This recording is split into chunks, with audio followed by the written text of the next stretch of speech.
lot of land that is part of the Ottoman Empire. And the question is, what do you do with that land? Woodrow Wilson and the League of Nations said, what we're going to do is we're going to give it to whoever lives there. Whoever lives on that land now is the sovereign of their own country. Well, they took Palestine, and they said, there's half the people, a little over half are Jews, a little under half are Arabs. So we're going to cut it in two, and we're going to give half, part of the Jews, part of the Arabs. But there was so much anti-Jewish, anti-Semitic bigotry at that time that they gave 4/5 of it to the Arabs and 1/5 to the Jews, just a tiny sliver 9 miles across to the Jews, tiny, tiny little piece of land with their sacred sites that were not Muslim sacred sites ever. So, that's how. I can't.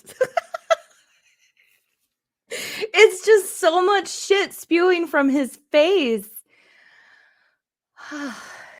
So he's not correct in what he's saying.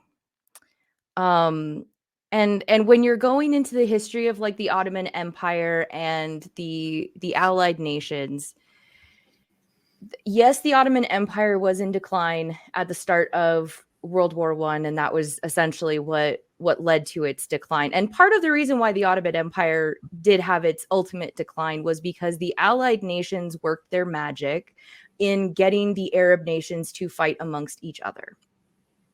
They were really successful at that, and they've continued to be really successful at keeping the Arab nations to, basically fight against brother against brother. There was land that was provided to the Jews following World War II and after the Holocaust. And the Palestinian people were actually pretty open to providing them with a safe haven, because the Holy Land had been a safe haven for lots of different people at lots of different times. And during the Ottoman Empire ruled for a very long time. I believe it's between like 600 and 800 years, kind of depending on where you're looking at. And during that time, there was also like the Dark Ages that was going on in the European nations. And that was actually a safe haven for Jews in the Ottoman Empire. Because of their difference of religion, there was a little bit of like, I think it was like in relation to taxes, like the Jews might pay like a little bit more in taxes and things like that, just because of the way that the 5 pillars of faith in Islam work. There's a lot of donations that are given to the poor and things like that. But the Jews were given a safe haven place during the Ottoman Empire and also after its decline in Palestine. And I believe it was like between like 45 and maybe 80,000 Jews were provided with safe haven because of what had happened. But the Palestinians were not prepared for their borders, because it was their borders at the time, to just be completely opened to the Jewish settlers to come in and take over their land at the behest of the Allied nations that, yes, they had been fighting against. The way he talks about this, like, oh, how dare the Palestinians be on the opposing side? Well, of course they're going to be on the opposing side, because they're fighting against what to them is an oppressive colonialist regime coming into their country, wanting to take things that they don't believe are theirs. We would do the same thing here if Russia came and invaded the East Coast. Or Mexico decided, Exactly. oh, I'm taking back the land that you guys already took from us. Like, people don't realize that these borders have changed hands many times. And how far up what did it go, Steve? Like, it went into like California, right? Mexico. Yeah. Like, and so people, almost up to Washington. Yeah, people forget that. Like, we've already, like, this is the same playbook.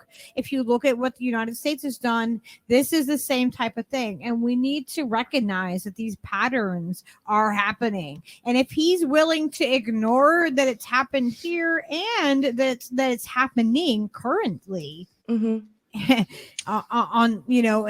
Palestinian people are being kicked out of their own homes and occupied, then what is he going to do? What do you think his foreign policy really? How would his foreign policy look? Very Really pro-Israel. Yeah. Like, is this what people are really like okay with this? I don't know how. Oh, that was the original distribution. And then in the 48 war, when Israel got its statehood, they were immediately attacked by by Egypt, Jordan, Syria, all the surrounding countries, and Lebanon, and miraculously beat them off. The Palestinians were on the side of the attackers. In all of those countries, all the Jews were expelled. So all of those countries expelled every Jew in the country and took away something like 27 million square miles of land that were just taken away from them. And those Jews were all sent to Israel. Israel did not do that to the Jews, to the Palestinians in Israel. It allowed them to stay. And then, they allowed them to stay. Do you want me to stop or do you want me to keep going? It's one of those things where I'm really trying to understand like what he's trying to say, because it's making it seem like any confrontation that the Arab world and Palestinians have had against I want to say Israelis, but I guess at that time it was the Jews, is horrific, horrendous, and can't be done. But when Israelis are doing it to Palestinians, it's because the Palestinians are terrorists and shame on them. I go back to if Russia was to invade the east coast of the United States, I don't think people would just be like, sure, take my house. That's cool. No, we would not. And it seems like that's what he's expecting. And again, it's the whole thing of like, yes, Palestine did provide some safe harbor for Jews following the Holocaust because of the atrocities that were committed against them during the Holocaust from the German Nazis. And then what did they do? They are literally they just keep pushing and want more and more and more. And that's the thing. He talks about this sliver of land that was provided to the Jews. And yes, that is true. There was this particular area of land where it would give them access to their holy sites and be able to practice their religion freely and all of those things.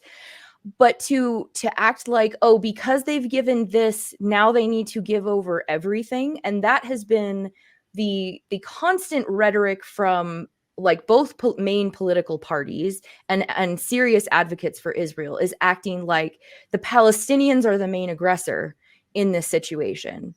When you don't have a formalized military and you don't have billions of dollars being given to you from foreign countries, I don't think you're the aggressor in that situation. And when you respond to that aggression, the peak of hypocrisy, in my opinion, is acting like Palestinians, how dare they be responding to the aggression that they receive.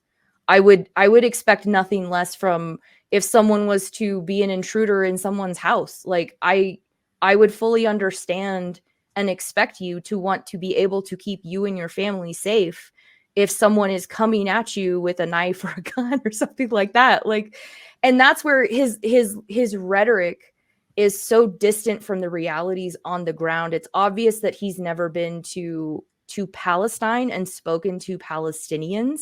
He's never been to Gaza and spoken to Gazans and Gazan children and seen the atrocities that Gazan children are having to experience on a daily basis. He's just touting a lot of shit and I don't like it. I don't either, but I'm glad that you're here to help like unpack this, because I mean, it's just like talking point after talking point. Like he really has this down. Like he really has these talking points down. It's pretty obvious that someone is in his ear or someone's. And I would just let people know, like people don't like to think about it.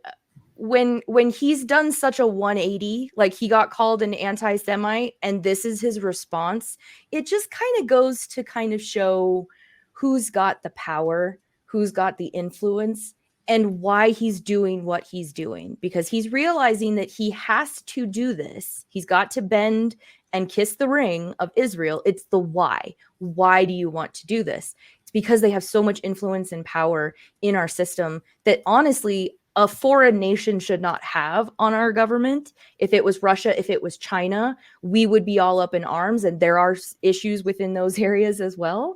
But But it seems like Absolutely. Israel influence is approved and everything else. Yeah, it's really weird.